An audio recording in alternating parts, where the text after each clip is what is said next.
I stand here on Godoria Beach, looking out to where the sea meets the sky. There's a quiet calm to this place, but scattered along the sand are reminders of those who passed through. Shoes, tattered clothes, pieces of lives left behind. They tell the story of a journey many start, but not all complete. I have seen graves here, unmarked and countless. The desert is endless. I can feel the heat pressing down, every step heavier than the last. And I wonder, how far can hope carry us? Days blur into each other. Thirst, exhaustion, and fear become my only companions. Well, I've walked this path with strangers who became family. I've seen people fall, heard stories of violence and loss, and felt the weight of lives lost along the way.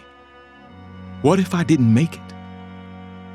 Would anyone ever find out what happened to me, to us?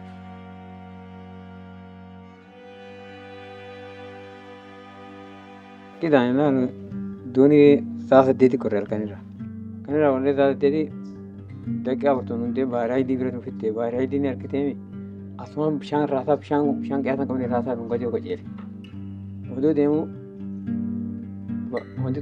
ودو ديمو بشان تو لقادو يتي لبان نغنيت وانتي تو نونغوري كالتكر نونغوري جنان فول بوزيان باسن نجنان تنون فول بوزيان باسن ogen ro jire nagar tani nenge babatiri tidana uko lubudiyam balaje tiga kado gajelo wanti doni tyo kado yette nugar karte tla binesi nu yada bakrange akka binesi dasu nu ganage rabu wato kon ramut nu goni nubasi ne uko akan nugar karte temi am baka video na dasu ninje video to idin naga do yan akroti video gagar karchi video kono gagar karchi din manzila idana ke ulle thati jabe bede akka ha to kon naga ko gara jarti de te gurgudan ni jira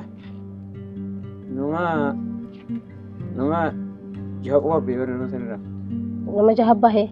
Wanta nama torbata mita kaputi. Some say this journey tests the soul. For me, it became a fight to hold on to who I am. A moment of relief, a drink of water. For a few minutes, the journey feels bearable. But I know as we move on that the desert holds only silence and shadows for those who don't make it. They find bones scattered and sun-bleached. Here, even in death, we remain invisible except to the wind and the sand. Biyya keessa hojii dhabee hojii barbaacha bakka biyya hojii dhabuudhaan amma yamanatti deemaa irraa kana hoose qaayee baay'ee karaa kana mudachaa amma yoo lubbuudhaan chibaanee yaman baanee dalagannaa jeen deemutti jira. Karaa kanarra bakka baay'ee karaa kana deemnee as dhufuun bakka toorajjii tokko faanu gaafata baay'ee seqaayee beelaaf dheebuun makiinaanis jiru miilaan kophee hunda kun amma kana asitti arginu malee miila keenyaan bakka dhiiga otoo qoraattiin miilatti nu cabu bakka seqaayoo caammaa karatti otoo deemnu kophee finnee huccuus finnee kanuu bakka karaa kana seqaayee deemaa dhufnee makiinaan bakka tokkotti makiinaan kan karaa magee xiqqishoo siin deemu jira xiqqoo tokko iddoo tokkotti malee irra guddaa miilumaan deemnisi biyya kana iddoo qaxxitaa dhufnee bakka tokko mangadarratti yoo sadaqaa harkannees nyaannee yoo dhabnees tidhisnee bakka iddoo dadhabnetti muka jala ciisnee akkasuma namni tokko kan garaa laafuu kan kennu jira kunis hin kennan bakka gatii sin beenee fi akka hattuu takka immoo shiftatti si ilaalu namni si kennu jiru. Roo dallaalli keenyallee tokko nu kanneen dallaalli hojii nyaannee hin deemsu. Rakkoo irraanfachuu hin dandeenye baay'ee deemichillee halkanii guyyaa hunda wal deemna kan dadhabbii qabnu bakka beelaaf dheebuudhaan baay'ee alaaqa taane. Yeroo karaa kanatti deemu bakka duraanillee hojii hojjedha jee manaa bee ammaan tana takka manaa si deemee manatti deebi'uudhaaf baay'ee natti cimaa gamaas ammaaf hin baanee gana asuma caqaa kana keessatti seeqaa argaa jirra. Bakka baay'ee nagaddisi bakka maafi manaa bee maatu manaa na baasee bakka waan humaan natti dhagama. Dans notre équipe mobile, nous avons notre propre adaptation au terme d'un migrant en détresse. Donc bien sûr, les migrants qui sont survivants d'un naufrage ou bien d'autres incidents quelconques. Ce terme est beaucoup plus large, donc il inclut aussi bien des migrants qui sont dans les déserts, qui reviennent du Yémen généralement et qui essaient de marcher tout au long du trajet, donc qui peut aller parfois à 80 km ou jusqu'à 100 km, donc pour regagner Obok, pour arriver à Obok dans une condition de chaleur extrême et dans une zone aride où l'accès à l'eau est vraiment très réduit. Il y a aussi d'autres catégories de migrants qu'on détecte et qui sont dans un point de regroupement dans l'attente de faire un départ vers le Yémen, mais à un moment donné, donc ils sont abandonnés par les passeurs qui les gèrent, donc qui n'arrivent plus à réaliser leur voyage. Et suite à cet abandon, ce groupe se retrouve dans un danger de ne plus avoir d'accès à l'eau et à la nourriture. Et à un moment donné, ils vont essayer de regagner encore Obok en marchant à pied. Donc, dès qu'on est en contact avec, on a d'informations qu'il y a un groupe pareil, donc nous les considérons un groupe en détresse et à qui on doit fournir une assistance rapidement.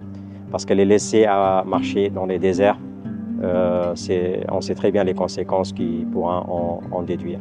Donc de la même manière, on considère aussi des migrants en détresse, des groupes qui sont d'âge vraiment extrême, surtout les mineurs de 13 à 12 ans qu'on retrouve dans les déserts avec un groupe de migrants. Donc parfois, qui sont en quelque sorte obligés de continuer la migration dans un seul sens, en pensant ne pas avoir une autre option de retourner chez soi. Donc on essaie de voir dans chaque groupe de migrants qu'on détecte s'il y a cette catégorie de migrants, des femmes enceintes, des mineurs de très bas âge, des personnes très âgées. Il y a aussi parmi les migrants des jeunes, des mineurs non accompagnés, des enfants séparés, des femmes seules. J'ai rencontré des enfants vraiment très jeunes, âgés de 9-10 ans, qui, une fois arrivés sur des îles, ne savaient plus quoi faire parce qu'ils n'avaient pas le moyen de continuer également la route et ils se sont retrouvés un peu dépourvus. Et quand on offre cette assistance téléphonique pour essayer de au moins alléger la souffrance,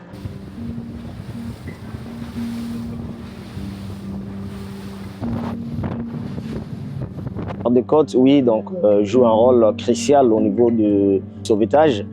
Depuis la création de la garde des côtes, les services de recherche et sauvetage ont été créés également aussi. Et donc, nous disposons en fait une équipe du service de recherche et sauvetage qui sont avancés et installés au camp de Gorangar et qui ont le premier en fait à intervenir en cas de naufrage ou bien d'assistance. Normalement, quand on trouve un corps, l'élément le plus important, c'est de prendre tous les éléments qui peuvent identifier, des habits jusqu'à la trace ADN.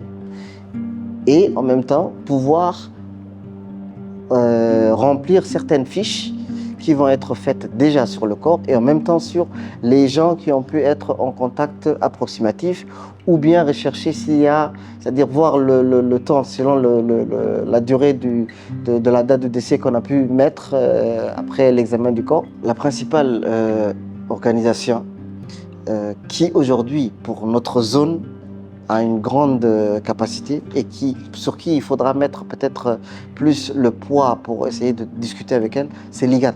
Parce que l'IGAD, c'est tous les pays de la région. Et la migration ne dépasse pas, la migration qu'on voit à Djibouti ne dépasse pas les pays de l'IGAD. Ce n'est pas des gens qui vont venir d'un autre coin de l'Afrique pour traverser la zone de la Corne de l'Afrique. Donc le plaidoyer doit être fait au niveau de l'IGAD pour qu'ils puissent mettre en contact ces différents pays et qu'on puisse parler de la migration, mais de manière vraiment officielle, pour qu'on dise oui, il y a la migration. Oui, on ne peut pas empêcher les gens de migrer. Mais qu'est-ce qu'on fait pour pouvoir documenter ça, pour pouvoir, dans le cas de la situation où moi j'interviens, pour les gens qui sont décédés, comment faire en sorte que les différents pays peuvent être en contact, qui moi je dois appeler pour qu'on puisse communiquer et dire on a trouvé tel nombre de personnes. Est-ce que vous avez des demandes de familles qui veulent savoir qu'est-ce qui est arrivé à leur? I see patrols here searching, trying to protect the weakest among us, They give me hope that no one else will walk this path alone. Out here, most of us have no phones, no way to reach family. When someone finds a phone, they grab the chance. I see them smile just to tell their families, I'm alive. Some parents beg them to come home, but for most of us, there is no going back. This road, our road, is deadly. Thousands have died here, but it doesn't have to be this way. My story, our stories, call for change. We must save lives.